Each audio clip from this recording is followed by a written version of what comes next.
We've got two amazing speakers left, and I think they're going to close it off amazingly well. We're going to welcome Francois Chapman on now.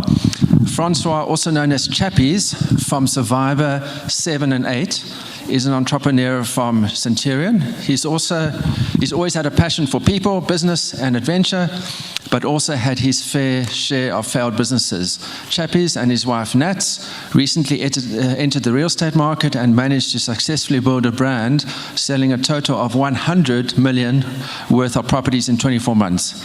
They're well known for their controversial, exactly. It's great to learn from top performers in our industry. They're well known for their controversial marketing material, and the only thing they regret about the real estate is not jumping in earlier. So let's welcome Chappies. Good afternoon. Thank you so much, David, Almarie, and the rest of the team. Thanks so much for this very cool event. I think this is going to happen more often, and next time this room is going to be full.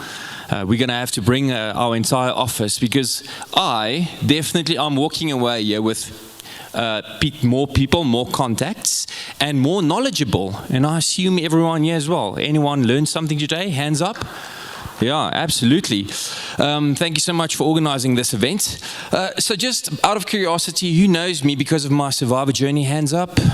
All right, so not a lot of people. Who knows me because of our social media videos?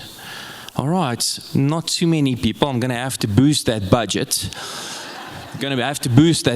But there's enough people that got to know us through those videos and content in order to generate some sales. So I'm going to share some knowledge and insights today that will hopefully assist you in growing your business. Okay, cool stuff. Before we start, just want to see, so it's the right side. Okay, there we go. Before we start, we are going to do a little quiz. Okay, you guys are going to participate in this quiz with me. So before I start with the quiz, I just want you guys to see what my face is doing and just tell me, what am I doing? Okay, great. What am I doing now? Right, so what am I doing now? Yes. So apparently this is your toilet face. If you smile and frown at the same time, you've got a toilet face, all right? If you do not put your hand up for at least one option, I'm going to ask you to stand up, smile and frown for 5 seconds so that we can see your toilet face, all right? It's much easier just putting your hand up. Great, let's get to the first question. So, choose the option that best describes the industry we're in. Is it real estate? Who says real estate? Okay. Is it networking? Who says networking? Okay, listen, if you're sitting next to someone and they do not lift their hand, please tell me, all right? We want to see their face. Is it financial services? Any hands? Who says psychology? Who says matchmaking? Marketing? Entrepreneurship? Who says all of the above? All right, so I just want to clarify. There's no right or wrong answer here. There's just different perspective that we are going to go through and see. So this is my answer. We are definitely in all of the above. You have to be the psychiatrist. You have to be the matchmaker. Sometimes you're giving people advice on an asset that's their most valuable asset. So you're not directly giving them financial advice, but you have to put on so many hats in this industry. And that's one of the reasons why I love it, because you don't ever get bored. Okay, so is anyone not lifted their hand? Have you lifted your hand, ma'am? Do you want to show us your toilet face? All right. Please participate in the next question. Next question. If you were to focus on one aspect that would eventually lead to all of the rest, which one would it be?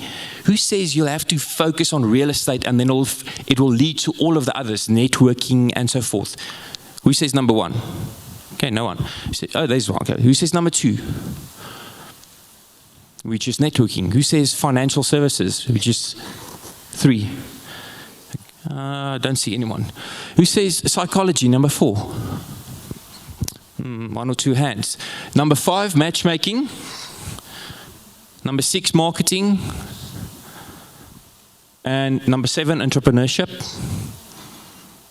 Okay. So remember, there's no right or wrong. There's just different perspectives. In my opinion, it is marketing. Okay, we're in the marketing business. That's what people forget. And I believe if people start to focus more on that, it's going to lead to more sales. We are in the marketing business. Our product just happens to be real estate. And in between, you've got to be a psychiatrist, you've got to be a deal maker, negotiator, and all of the other stuff in between. But the most important thing, if people do not know you, you won't get listings, and which will obviously, you won't get any sales in the long run. It is one of our main focuses should be to buy real estate in people's minds. You have to buy real estate in their minds, and you do that via the marketing tool. Okay, so question, is there anyone who didn't put up their hand? All right, I like that. All right, question number 3. Marketing is similar to one of the following sports or hobbies. Who says skateboarding? No hands. Athletics. Rugby.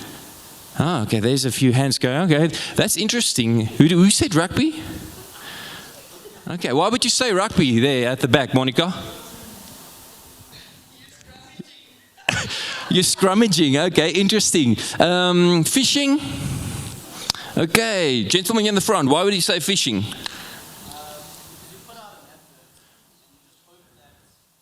Oh, interesting. He says you put out adverts and you hope people come. You hope the fish bite. Okay, interesting. Cage fighting. Yeah. Yeah, sometimes I also want to cage fight my clients, but that's where you have to objectively take yourself out of the situation and let the client, the buyer and the seller fight each other. No, that's what you want to prevent, right? Mountain biking, show of hands. Okay. Well, I personally believe it's more like fishing.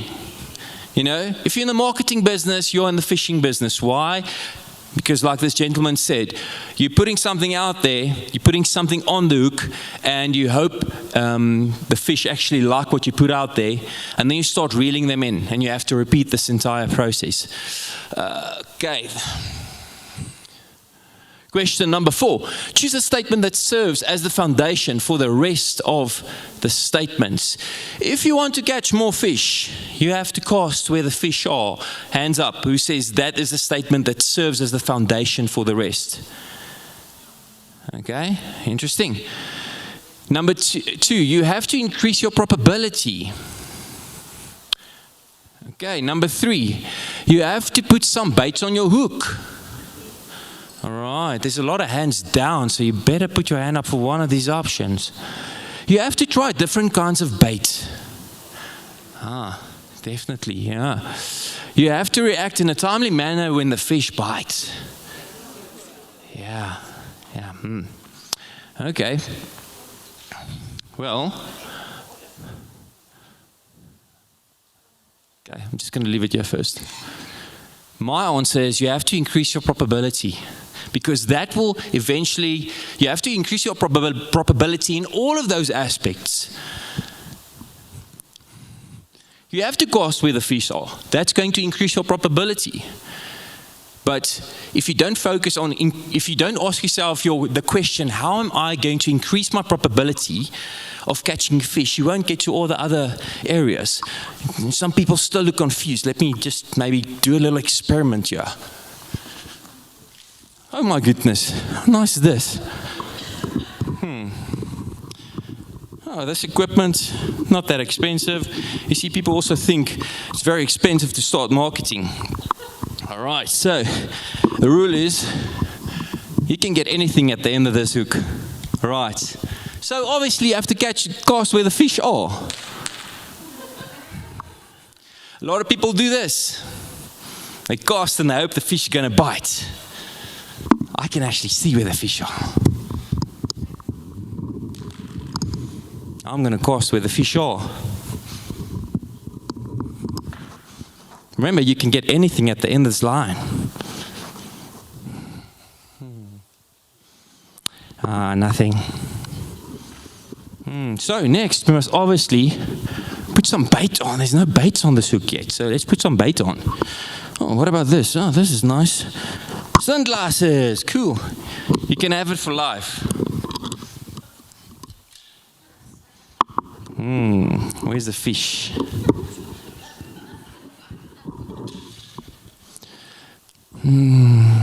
Oh, there you go. Got a fish. You can have it for life, man. You can take off the glasses and get it, grab it. Oh, well done. Well, that worked quite quickly. I don't think someone's going to go for the glasses, but she can have it.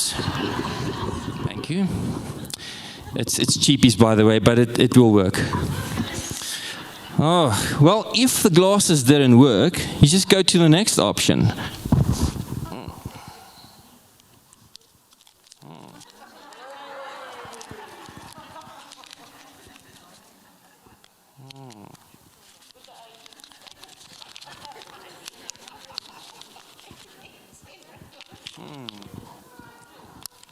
You put on some other bait, and then you try again.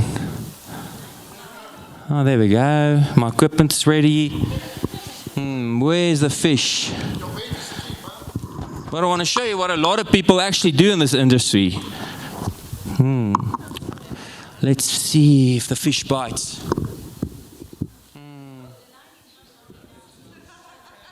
Oh, the fish don't bite.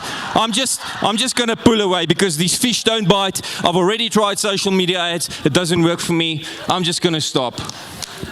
I had 2 people rushing for my bait. If I just waited a bit longer, some would most probably caught a fish. You know, sometimes you have to be a little bit patient. And, oh, goodness, yeah. There we go. Sometimes you've got to be a little bit patient. Now for the car keys. No, we're not going to do that. So, a BMW.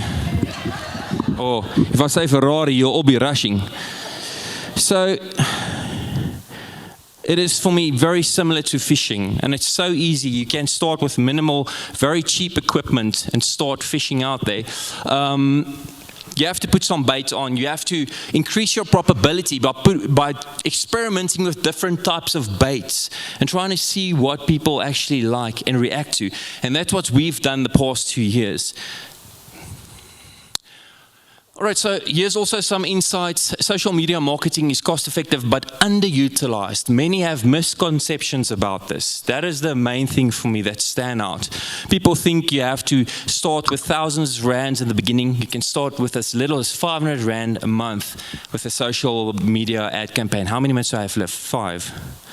2 minutes, okay, almost done. You can start with simple equipment. 4 minutes. Simple equipment. A lot of people are scared because of what their mother-in-law is going to think of them when they put stuff out on social media.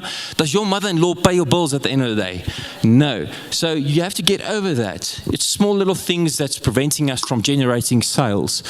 And it's very manageable once you've set it up. We've currently got 20 ads running, and we've got leads streaming in while I am entertaining you. All right, so this is our marketing stats for the past 2 years. We've reached 4.7 million people on social media. Our budget was 154,000 Rand.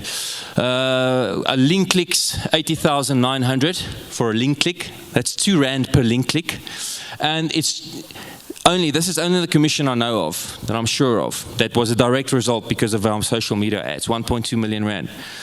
So that is a return of investment of 7.79, which means for every 1 Rand that I took out and put in social media ads, I got 7.79 Rand back.